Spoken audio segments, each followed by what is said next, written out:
Hi students, welcome to Only Maths tutorial point. Today we are going to discuss on mean of group of data using step deviation method. There is a third type of method for solving mean of group of data. Okay, let me explain with an example. Okay, here I have taken the example. This one we already solved in the previous videos with other method, with the direct method as well as the assumed mean method. I have taken the same sum. Okay, what is given here? Find the group of data using step deviation method. Here the class intervals is given, number of students.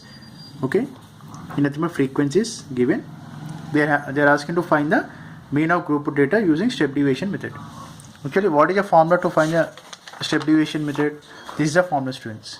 X bar equal to a plus h into summation fi ui by summation fi. Okay, in assumed mean method we don't have this h, but in step deviation method we will get extra term called as h. H is nothing but the height of the class interval. I am going to explain all this. X bar is nothing but mean, a is nothing but the assumed mean.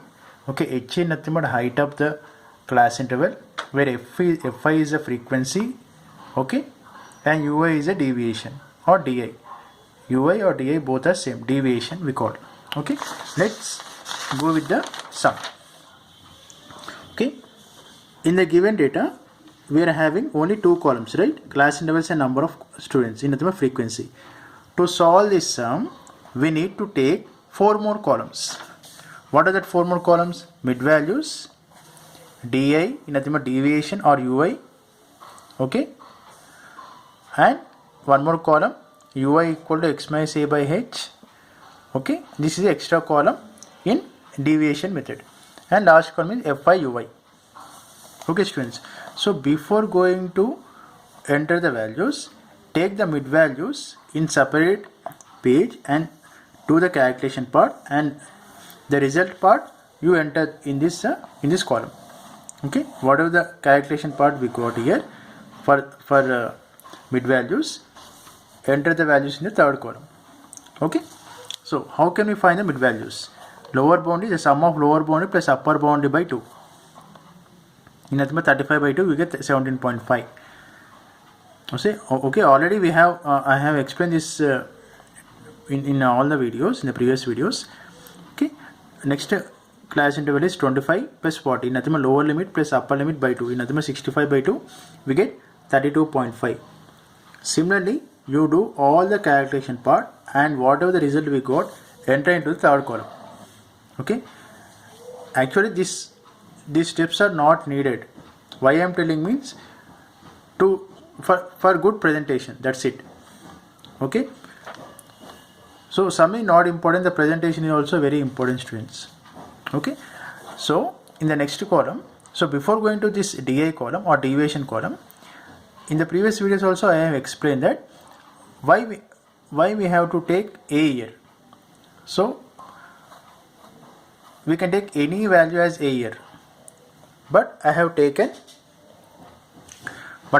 as a as 47.5. Why? Because whatever the frequency, what is the highest frequency here in the given data? 7 is the highest frequency, so that row value becomes a assumed mean value. You can take like that for easy way. Instead of that, you can take any value as a. There is no rule that we have to take the mid value as a.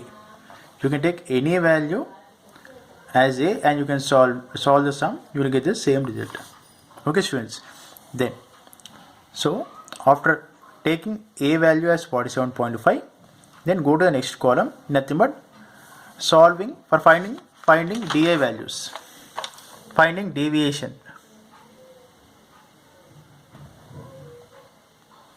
Okay students, what is finding deviation method? di equal to xi minus a in the fourth column. Okay, xi minus a is nothing but 17.5 minus 47.5. 17.5 is the first value, 47.5 is we have taken a value. So this a value is common, this values will be changed, right? So this also I explained in the previous videos. So 17.5 minus 47.5 we get minus 30. So x2 value, x2 minus a, 32.5 minus 47.5, will get minus 15. Like that, you give all the values, and whatever the result we got, that values you enter into the fourth column. Okay, up till this fourth column you already done in the assumed mean method, right? But next column is UI method, UI column. In this, what is the size of the class interval here? 25 minus 10, 15. 40 minus 25, 15. So the height of the class interval is 15 here. That's meant h. Okay, whatever the result we got in the di value, divide with 15, we get minus 2. Minus 15 by 15, we'll get minus 1. 0 by 15 is 0. 15 by 15 is 1. 30 by 15 is 2. 45 by 15 is 3. Okay, after getting the fourth column, now last column is fi ui, nothing but product of second column and fifth column, fi ui. So take the product of this. 2 into minus 2 is minus 4. 3 into minus 1 is minus 3. So like that you do the normal multiplication and take the sum of this one, fi ui. We got here 29, right? And take the sum of frequency also, 30. So after finding all the values, then go for finding the mean of group of data using step deviation method. Okay students, this is the formula, a plus h into summation fi ui by summation fi. So a value we have assumed as 47.5 and h value is the height of the class interval in estimate 15, and summation fi ui we got as 29 and summation fi in estimate frequency we got as 30. So substitute all the values in the formula and simplify. Okay, nothing but 47.5 plus 15 and summation fi by fi nothing but we'll get this one as 15. You can cancel this one. Okay, we'll get 29 by 2, nothing but 14.5. Then take the sum of this one, we'll get 62. So this is the mean, students. The mean marks obtained by students is 62. Okay, I hope you understood this sum. If not, once refer to this sum once again. And my question is, please try to solve this sum by taking other value as a. Instead of 47.5, you take any one as a and try to solve in that method. Okay. If you have any doubts, you can comment me. Okay. I am going to give one more example. Okay. Thank you.